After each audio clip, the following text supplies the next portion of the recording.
Hello, and welcome back, my loves, to the Ages of Chaos Appendix B. Appendix B, which exists because we've had a recent update, and I think you all know which one it is. It's one that Adam and I have been presaging and preempting and commenting upon since we began the bloody Fluff and Hammer all those many, many moons ago.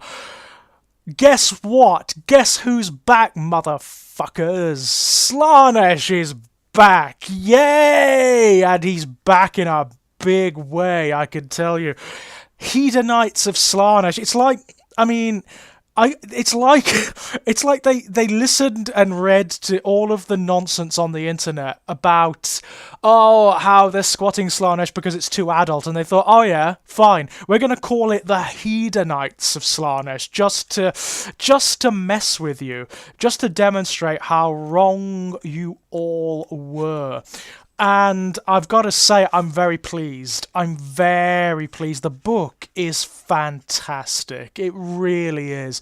I've sort of been waiting for this one. I've been waiting for this one for a long time because Slaanesh is in a dynamically very interesting place in the mortal realms. Since the beginning, since he was ripped from the Chaos Pantheon and imprisoned in between Ulgu and Sheesh in the Nether realm, it's been really fascinating to see what the god is up to, how things are affecting him, how his removal from the Pantheon has affected it and his followers out there in the mortal realms. So the Hedonites of Slaanesh have this really interesting dynamic because their god is technically absent, because Slaanesh is... the other Chaos powers actively talk to and acknowledge their followers. They give them gifts and they visit them in dreams and stuff like that. Slaanesh can't technically do that except in the most vague way because he is imprisoned. And one of the things I love about this book, one of the things I absolutely love, is that this book rejigs the dynamic of Slaanesh slightly, and it makes Slaanesh a real character. It really delves into what Slaanesh was doing in the early years after the destruction of the old world. And one of the things it does is actually, for the first time ever, massively upsets the power balance between the Chaos powers. It was, although they've always been changeable, there was a time where the dynamic between the Chaos powers was kind of set. So you had like Khorne at the top, Slaanesh at the bottom, and then with Tzeentch and Nurgle kind of bouncing about in between. Now, there was a point, apparently, after the destruction of the old world, when Slaanesh fed on the souls of the elves, that he overshadowed them all. Slaanesh is really powerful now. Even in his current state, Slaanesh is phenomenally powerful. And one of the reasons Tzeentch helped to engineer his imprisonment is because of that. It's because Slaanesh threatened the balance of chaos, and so he needed to be reined in. But there's also, it does seem as though there was some other agenda. It seems as though Tzeentch is playing a very long game, as he often is, and he's engineered a lot of this, and also, it seems, the inevitable release of Slaanesh. It goes into some really sincere detail on the nature of Slaanesh, and it's fairly overt. I mean, it doesn't shy away from stuff. It talks about excess and obsession and the sensual elements of Slaanesh. But what I love is it goes really deep. It's not just one note, it's not just one thing. Slaanesh is the god of obsession and of desire and of inspiration in all of its forms. And this book goes into absolute detail on that. It demonstrates how even seemingly innocent things can become under the purview of Slaanesh, and how he is the most insidious of the Chaos powers, even above and beyond Tzeentch, because Tzeentch tends to move in. He tends to move his mortal followers in the same way that the ancient Greek gods did. He moves them about like they're pieces on a chessboard. Yeah, Slaanesh doesn't do that. Not in this book. Slaanesh doesn't do that. Slaanesh manipulates in a much more subtle and intimate way, whereas Tzeentch is this. He takes a god's eye view, so he looks down on his followers and moves them about, manipulates them in that way. Slaanesh doesn't do that.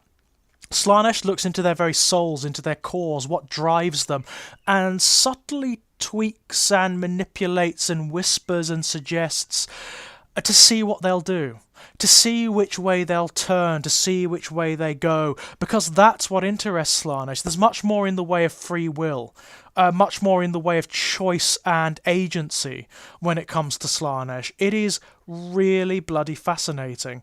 And there's a lot of that in the book. There's a hell of a lot of that in the book.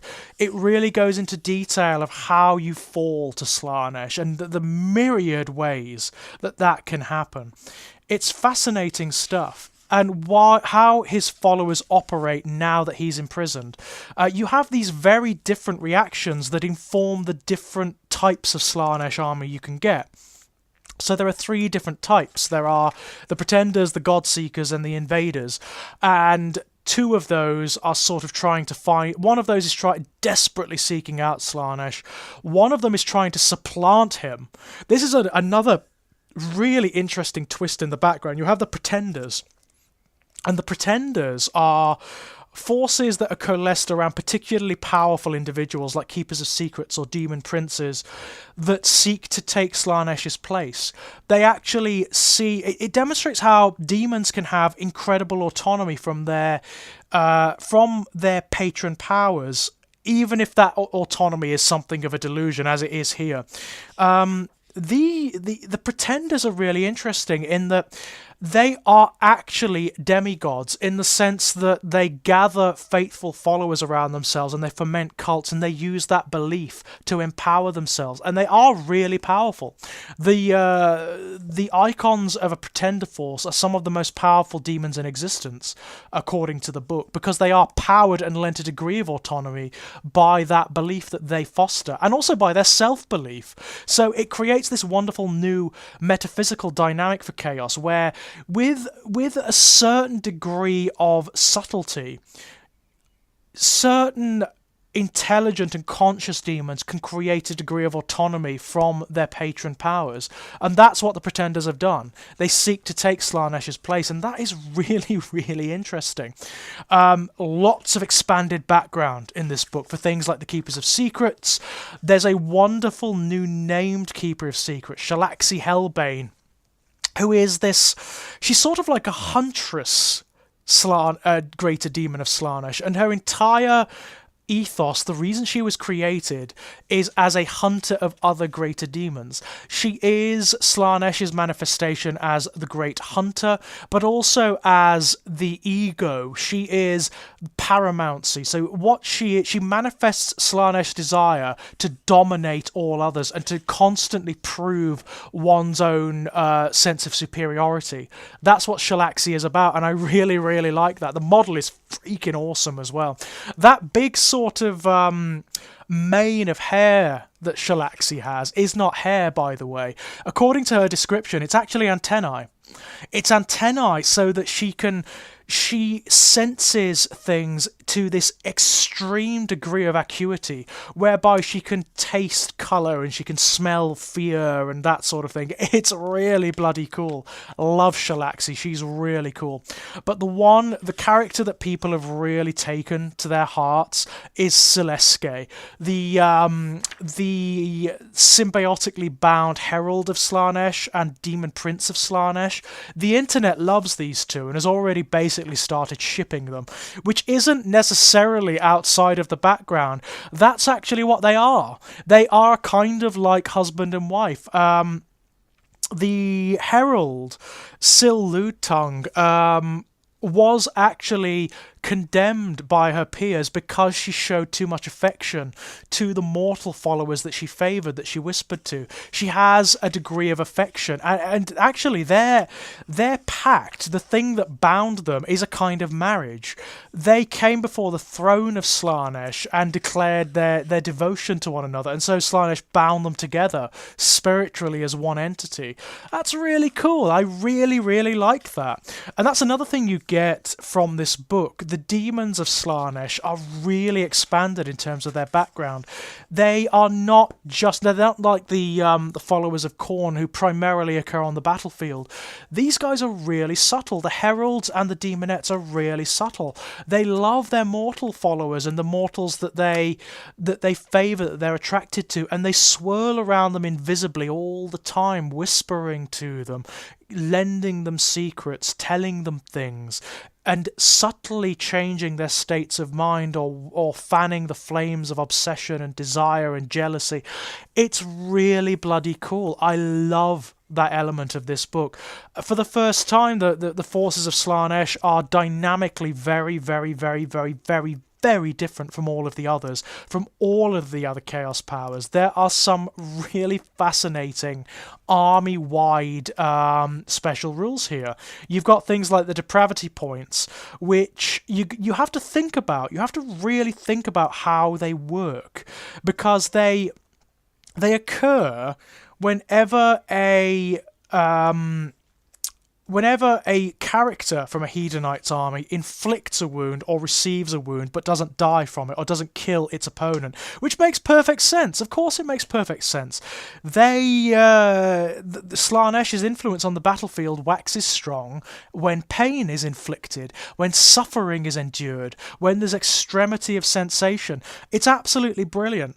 And one of the nastiest things here, the locus of diversion, this applies to all Hedonite hero characters, and what it allows you to do is basically force the opponent player characters to fight last in any battle phase.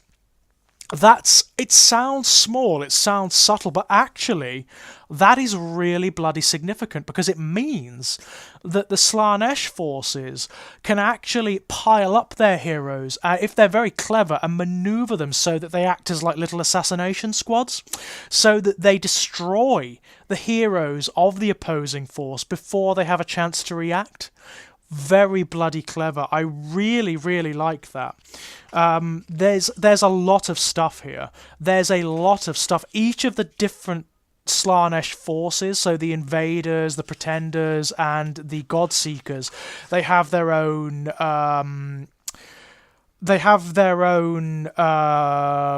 command traits, they have their own special rules, they have their own artifacts. There's 3 spell laws of Slaanesh. It is absolutely brilliant. We even have the Fane of Slaanesh. We actually have this wonderful artifact, which is a piece of terrain, which you can place on the battlefield. The only downside I can see, and I think there's a reason for this, there are very few mortal followers in here. And that's kind of a shame. I would have liked to have seen some mortal units for Slaanesh, and there are a couple, but there aren't many. There certainly aren't any new ones, and that's kind of a shame. But I think they did that deliberately. We know for a fact that there is a Slaves to Darkness book coming out, and I think what's going to happen is, because there are actually powers and artifacts and spells that apply to mortal followers in this book, so I think what you're gonna get is the mortal side of stuff all collated in the Slaves to Darkness book. That's my guess, which we know is coming out later this year. So can't wait for that, and I sincerely hope there are actually new mortal units as well. It doesn't necessarily need it, because there's lots of new stuff here. There's the Contorted Epitome, which are these great living mirrors that are absolutely bloody brilliant on the battlefield. They basically cripple enemy psychers, and they are used to redirect your opponent's battle plans. Very, very Slaaneshi, very clever stuff. Absolutely love this book. And in context with other Chaos forces, when you make like these polyglot forces where you have detachments from here, detachments from there, honestly, you are going to be able to create some of the most interesting Chaos armies that have ever been with these books. I am so pleased. I cannot even tell you. Slaanesh is back, my loves. Not only is he back, I'd say from the Hedonites book, Slaanesh is one of the preeminent forces of the Mortal Realms at the moment. So, my loves, yeah, I'm most pleased, and I cannot wait to see what happens next. I really, really cannot. When something occurs, please expect another appendix to the Ages of Chaos. Until then, my loves, bye-bye.